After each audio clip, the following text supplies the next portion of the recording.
Ito abangan nyo, March 4, one-on-one, Francis Leo Marcos versus Sara Balabagan. Ulitin mo yung tanong mo, Lemor, kung bakit ano. Magiging tanong, ulitin mo magiging tanong. Ang katanungan ko po ay bakit po ang isang Francis Leo Marcos ay napapayag na maka one-on-one ang isang Miss Sara Balabagan? Despite na hindi ako nagpapa-interview sa mga malalaking media, tama? I do believe that Sara Balabagan has no time for bullshit. Totoong tao yan eh. Yan yung mga totoong tao. Yung mga inapi, yung mga sinaktan. Totoong tao yan. At yung mga nanakit, yan ang mga plastic, orokan, tupperware, plastic labo, fishnet, lahat yun nandun na. Pangalawa, may common na tao na tumarantado sa amin dalawa. Huwag ka rin mag-hold back pag ako nagtanong. Salitan tayo ng tanong. Otherwise, pagka hindi tayo nagsagutan ng tama, magkanya-kanyang tanong tayo at magkanya-kanyang sagot. Boss, pwede ba natin pakitin si Ma'am Sara kahit 1 minute lang para kumaway lang, boss?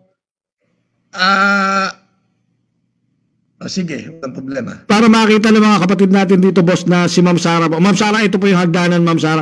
Kaway lang po kayo, wag muna mag-umpisa ng tanungan kasi i-reserve natin yan during the Monday of March 4. Oh, Diyos ko, yung mga tanong na hindi ko sinasagot, mauobliga ako sagutin. Natin yung camera. Yan! Ma'am Sara Balabagan in the house! Grabe. Wala muna magtatanong. But, Okay. Tinatanggap ko yung hamon mo.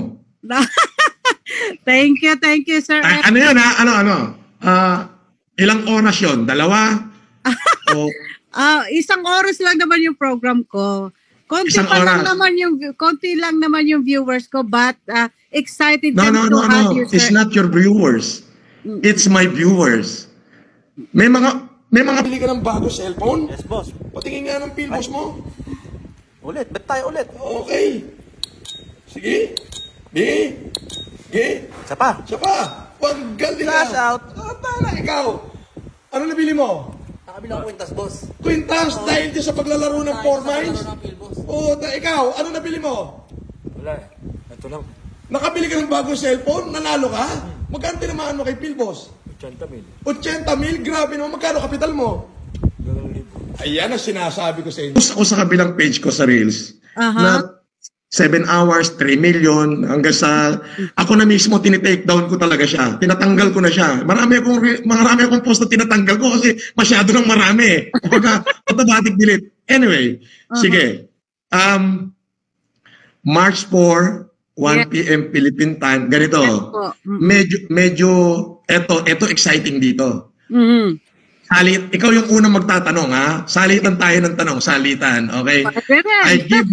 I give you 14 question to answer. Bibigay ko siyang bonus. Give me 20 question to answers. Lahat ng gusto mong itanong, lahat na naging buhay ko, hindi ako mag-hold back. Sinong tatay ko, ilan ako pinanganak, hindi na. Ang tagal kong hinold back niyan, Sara. In my life, damn. Itanong mo na rin kung may utang sa akin yung mga nakaupo. Sasagutin ko yan. Sige. Yes. Ako excited. Eto, kasabugan to. Wala na akong pakialam dito. Sige, bakit ba? Sige na, baka na tayo. Mas sarap to, exciting. Alright. Okay. Thank you.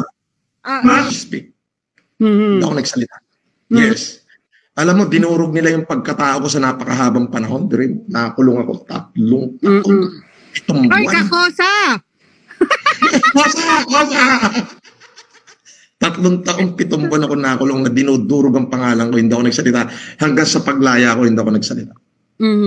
Yes. At tinanong kanina ni Lemon, bakit, sir, ang daming gustong mag-interview sa'yo, bakit di mo pinaunlakan? Bakit pauunlakan mo si Sara Balabagan? Ang sagot ko, totoong tao yan. Thank you po, sir. At bukod sa totoong tao, parehas kaming nakulong yan. Yeah, kakosa. Pangatlo, merong common na tao na tinarantado kaming parehas niyan. Ayun. Doon ako natawa. Hold back. Anyway, aalis na ako, magpapatay na ako ng camera. See you on March 4. Okay. 2 oras yun. Kung 1 oras yung program mo sa TV, ituloy natin sa Facebook at saka sa YouTube.